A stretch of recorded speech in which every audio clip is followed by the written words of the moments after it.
I'm going to guess this news on Ike Howard didn't surprise you or shock you.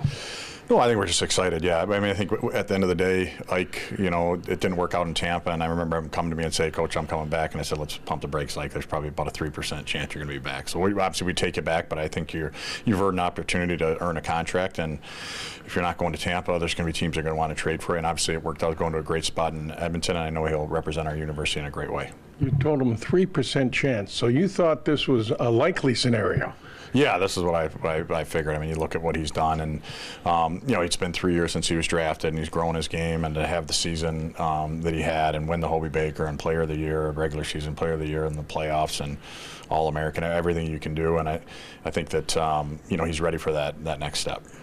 This happened to us later last night, and I said on the air what a bad news story this is for Michigan State fans, but the more I think about it, this is a good news story for Michigan State, isn't it? No, I think it is. I mean, obviously, we would love to have him back, and he's a huge piece. He's helped us win a lot of hockey games in his time here. But we also, when you're going after high-end kids, you want to help them try to achieve their dream and goal. And obviously, that's his dream, right? He wants to play in the NHL. He loves being at Michigan State. He's a huge Spartan, and we were thankful we had him for the time we did. And he kept you in the loop, so you were aware of this possibility. Yeah, it was constant communication and talking with his agent and talking. Actually, I talked with Edmonton's GM on the weekend, and it was getting down to the short stroke. So again, it wasn't by no means was it a shock. We still had left a spot open for him. So now we got to go find a player.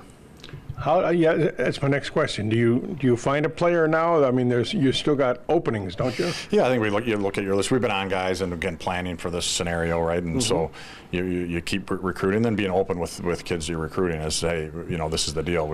Ike has got a chance. We think he's going to sign, but he might not. And so, but we'll get to work, make sure we get the right type of guy that'll fit in with our team. Well, you've built a program here, so no one player runs a program, right? No, I mean, I think, again, his fingerprints are all over getting this thing going, but I think where Ike's done a great job is it's always been about the team, and I think that's why we've had success here is we do play team hockey, right? And at the end of the day, someone's got to put the puck in the net, and Ike happened to be pretty good at it, and so we're going to have some guys, chip in, returning guys take a step in their game, and we've got a ton of talent coming back, and the new guys coming in, an opportunity to fill that void. Adam, I don't know what you can say about the recruits you don't get, but the young man who signed with Penn State, do you view that as, oh shucks, or do you view that as he's a top-tier player and we are right in the hunt?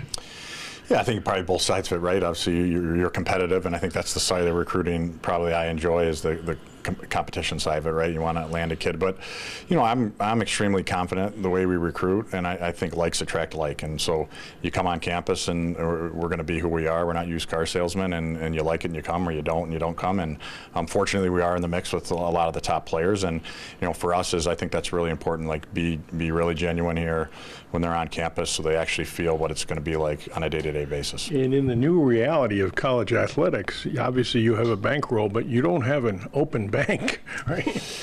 Yeah, I mean that's we're probably 2 or 3 years behind football and basketball, right? So it's hitting hockey a little bit more, but we don't make it about any of that. I tell our guys on our team, like, I think it's a life skill, right? Don't make decisions based on finances. And so we try to sell things that have substance. We think that our fan base has substance. This place is packed every night. We think our weight room has substance. You can get better. Our strength coach has substance. Our way we feed our guys, the way we practice, the way we play, like those, where our guys stay.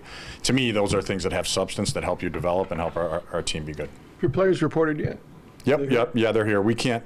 They're in the weight room and taking one class, so they're training, but we're not able to do anything with them. But it's good to get them in here. It looks like a lot of them had great summers, and they got about 5-6 weeks here, and they'll go back for 10 days and then come back. But the summers are big and important to your program, aren't they? Huge, yeah. And I think just if you look at our roster in the last couple of years, especially, I mean, we've been the youngest team, and I think we'll probably be the youngest team in our conference again this year, right? Just the way we enjoy coaching younger players, and when you're a young player, a lot of times what you probably need is time in the weight room. You got to get stronger, and so Will does a great job with them. We got great leaders that are bought into it, and so really making hay and taking advantage. So when we hit the ice in October, play our first games, we're ready to go. We're doing a story in Detroit today. I'm hitting you cold with Carter Mazur from the Red Wings. Do you know that young man at all?